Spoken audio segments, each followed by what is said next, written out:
Halo saya Seekers, kembali berjumpa bersama saya Denny Darko. Tidak ada yang namanya misteri, yang ada adalah tanda-tanda yang kita semua coba untuk mengerti. Ada satu video yang menjadi trending saat Raffi Ahmad dihipnotis oleh Ferdian, dan di situ ada Tyas Mirasih, dan Raffi Ahmad ini diminta untuk menunjukkan kalau dia berbohong atau jujur dengan sebuah isyarat. Tenang aja, santai aja. Lu Tenang, asik.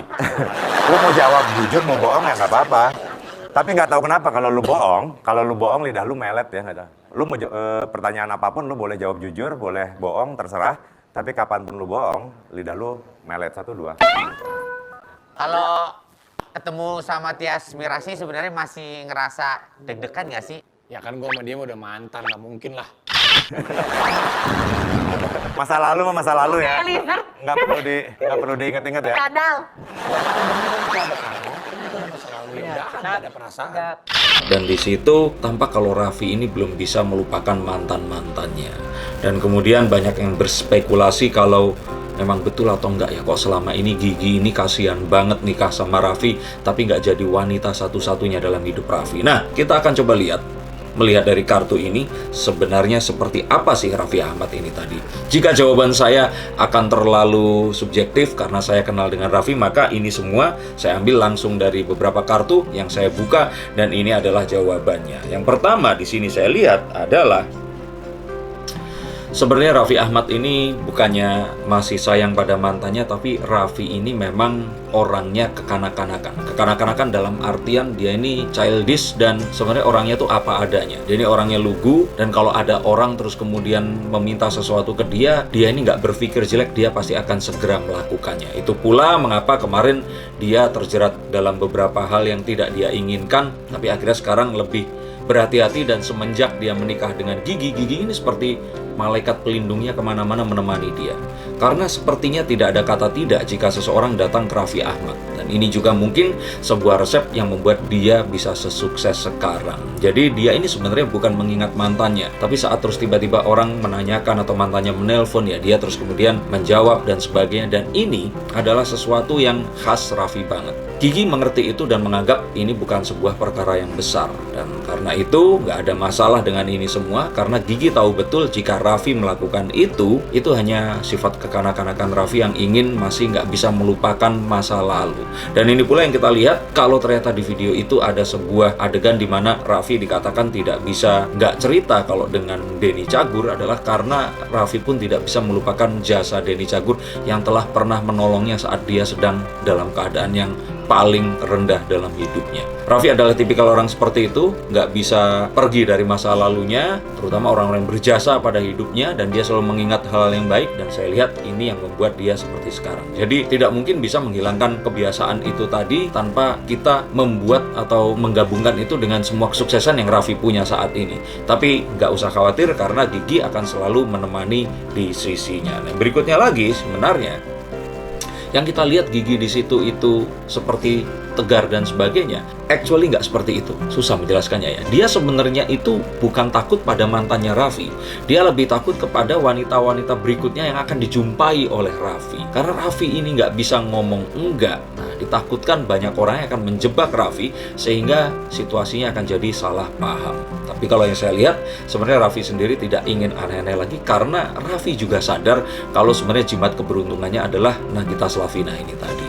Nah, berbicara tentang Nagita Slavina, kartu berikutnya menunjukkan bahwa Nagita ini memang dididik oleh orang tuanya semenjak kecil. Dia melihat bagaimana Mama Rita itu sebagai seorang businesswoman yang berhasil, dan Nagita pun juga sepertinya mewarisi gen itu dari ibunya. Dan untuk menjadi seorang businesswoman, dia sadar bahwa segala sesuatu itu tidak bisa jika tidak harus melalui proses. Jadi dia melihat bahwa Raffi Ahmad ini sedang berproses. Dari seseorang yang dulu masih muda, playboy sekali, sana kemari, dan melihat sepak terjangnya ini tadi, sepertinya Nagita ini mengetahui, dan dia ini harus sedikit demi sedikit ini memang menjaga Raffi, mengarahkan dia. Dan memang bukankah seperti itu tugas seorang wanita? Dan kalau yang saya lihat juga kembali lagi, dua orang ini sebenarnya tahu sama tahu sifat dan sikapnya, dan tahu sama tahu untuk saling menjaga. Jadi Raffi pun gak akan berani aneh-aneh. Nagita pun tahu jika terjadi sesuatu itu hanyalah sikap kekanakan Raffi yang ini menunjukkan dia orang yang selalu bilang iya dan mau untuk membantu orang lain. Ini yang dilihat dari kejadian itu. Hey, Oh iya, banyak yang nanya pada saya, apakah Denny Darko ini cuma bacain artis doang, atau orang biasa kayak kalian pun bisa saya baca kartu tarotnya? Nah, saya jawab ya bisa dong, karena kalian kan sama-sama manusia. Manusia pasti punya perasaan penasaran, dan jika kalian penasaran, jangan tunggu lama, silakan hubungi langsung. Ada yang mau ditanyakan monggo, ada yang mau dikonsultasikan silahkan, atau mau curhat saja. Tapi saya akan bacakan menurut kartu yang ada di depan saya untuk membaca tanda-tanda yang terbaik agar kalian bisa terbebas dari kegalauan dan bisa melangkah mendapatkan langkah yang tertepat untuk kehidupan kalian yang lebih baik. Saya tunggu teleponnya di nomor ini. Oke? Jangan di stop videonya, ini masih lanjut. Oke? Ini saya lanjutin ramalan yang berikutnya. Nah, berikutnya lagi, kita ini sebenarnya tahu benar Raffi Ahmad ini seperti apa, luar dalam, kiri kanan, atas bawah, dan semuanya, sehingga dia seperti santai saja melihat ini semua terjadi. Nah, kita ini dari awal sudah tahu, sudah mengenal dan resiko saat dia mau dinikahi oleh Raffi. Dan sebenarnya Nagita sendiri bisa memilih pria yang lain dan akan tetap sukses, tapi dia tetap memilih Raffi. Dan ini semua tentu saja nggak lain dan nggak bukan juga karena sudah ada pengikat Rafathar di antara mereka. Nggak akan gampang untuk orang lain masuk terus kemudian menghancurkan ini semua. Bukan permasalahan bisnis, tapi keluarga ini dengan 3 orang di dalamnya itu begitu kuat, dan apapun yang di dalamnya sepertinya memang terlalu kuat untuk bisa digoyangkan. Jadi kalau saya lihat sebenarnya ini nggak ada masalah dan baik-baik saja semuanya. Nah, tapi nanti sekitar awal tahun akan ada gosip lagi. Raffi ini akan digosipkan dengan seorang wanita. Tapi seperti kita ketahui, Raffi dan Gigi ini pun akan tetap santai menghadapi semua ini tadi. Gosip ini adalah sesuatu yang mungkin lumrah terjadi dan biasa mungkin dilakukan oleh orang-orang yang tidak menyukai dan kemudian mengirimkan ini tadi untuk mengoyak atau menggoyahkan rumah tangga mereka. Karena seperti kita tahu, keluarga ini dengan semua yang ada di dalamnya adalah mungkin miliaran rupiah, senilai miliaran rupiah bisnisnya. Jadi kebayang kalau seandainya kita memperoleh uang sebanyak itu, pasti akan banyak sekali orang yang iri, menginginkan uang yang sama, dan sakit hati kepada kita. Dan orang-orang inilah yang akan bertanggung jawab. Sebenarnya mereka ini mengirimkan itu tadi, bukan karena Raffi yang gatel atau sebagainya. Saya pikir mereka berdua sudah saling tahu. Apalagi Rafathar semakin dewasa, dan di kartu terakhir ini saya lihat bahwa sebenarnya perubahan sikap yang paling drastis yang akan terjadi adalah saat nanti Raffi Ahmad ini nanti akan mendapatkan anak keduanya. Dan ini sepertinya tidak akan terlalu lama, sejak awal tahun nanti dimulai.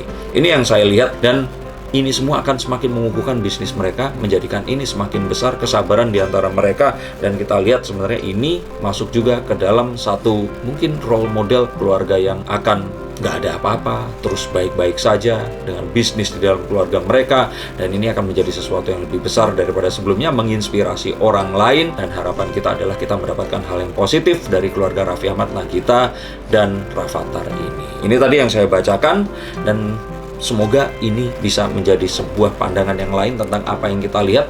Tidak segera langsung menjudge atau menghakimi jika kita melihat sesuatu di sosial media atau di YouTube ini.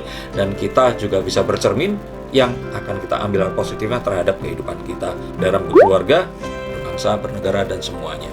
Saya Denny Darko, terima kasih dan sampai jumpa.